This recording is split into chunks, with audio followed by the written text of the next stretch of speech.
अरे सीरियल में तो ऐसे मग्न है जैसे आज रात का खाना पड़ोसी आकर बनाएंगे। मुझे पता ही नहीं था आपने अपने बेटे की शादी पड़ोस में भी की हुई है। हैं? मतलब? मतलब इस घर में सारा काम बहू ही करती है, आप तो सिर्फ खर्राटे मारती हैं। अच्छा जी, फिलहाल तो तुम आराम फरमा रही हो, चलो जाओ, ये मेरे टीवी देखने का समय है। आहा, इसीलिए मुझे भगाया जा रहा है। सॉरी, अब तो बिल्कुल नहीं जाऊंगी।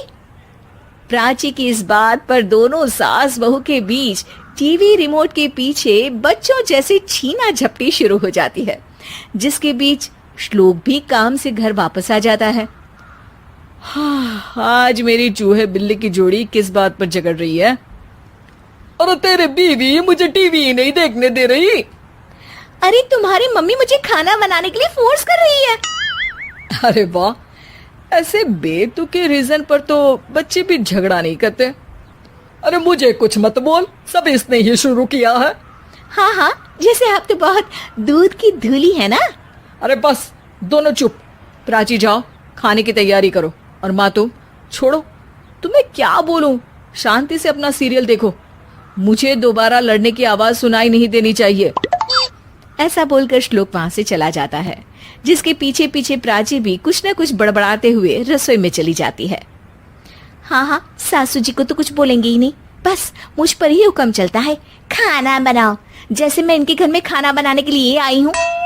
इसी तरह शाम बीतती है और रात को श्लोक और प्राची की सास खाना खाकर सोने चले जाते हैं, लेकिन प्राची गुस्से में कुछ खाए बिना काम में ही लगी रहती है। इस घर में किसी को घंटा फिक्र नहीं पड़ता, मैं खाऊं या भूखी रहूं।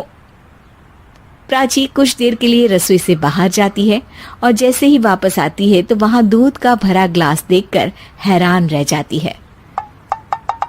फिक्र पूरी है, बस दिखाना नहीं है।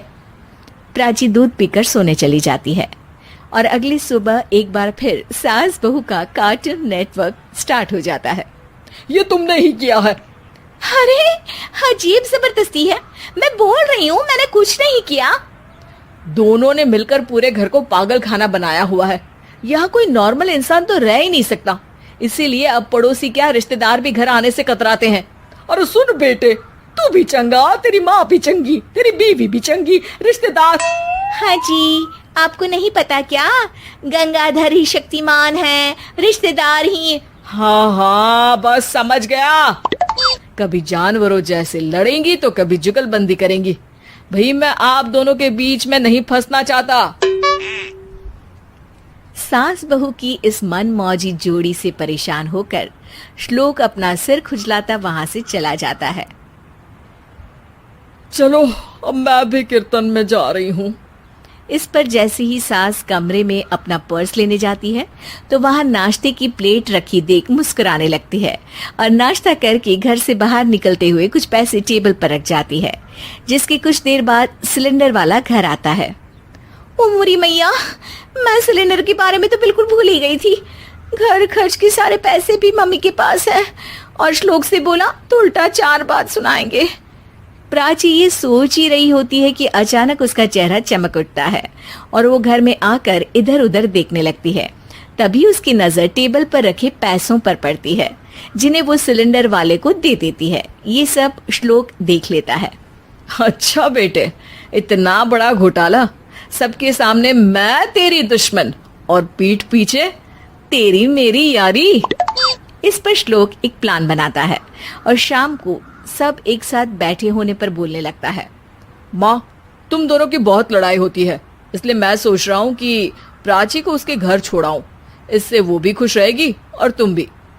अचानक श्लोक की ये बात सुनकर सास बहू शौक से उसकी तरफ देखती हैं। अरे ऐसे कैसे घर छोड़ाओगे, मुझे कहीं नहीं जाना। अरे तुमने बोला नहीं पर मैंने सुन लिया, तुम्हें मम्मी के साथ रहना अच्छा नहीं लगता, मुझे पता है। अरे वो अरे, जब बहू खुद कुछ काम बोले तो वो तुझे सुनता नहीं, और अब जो इसने बोला ही नहीं वो तू समझ गया। जब उसे नहीं जाना तो फिर जबरदस्ती क्यों कर रहा है? अच्छा, फिर आपको मौसी के घर छोड़ाता हूँ। बस अब आप दोनों एक घर में एक छत के नीचे नहीं रह सकती। मैं इस टॉम एंड जेरी की जोड़ी को और नहीं झेल सकता। है? ऐसे कैसे नहीं रह सकते?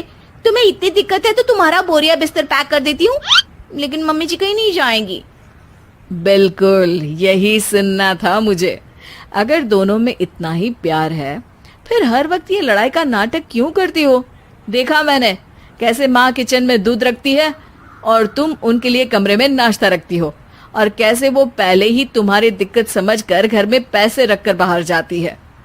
अरे भाई, इतना ड्रामा तो डेली सोप में भी नहीं होता जितना तुम दोनों ने इस घर में फैलाया हुआ है।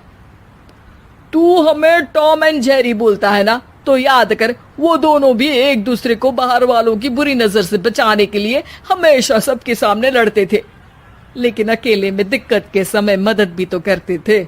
बस हमारा रिश्ता भी कुछ ऐसा ही है। और वैसे भी अगर सास बहू में तू मैं नहीं होती तो दुनिया वालों को कहानियां कैसे मिलेंगी?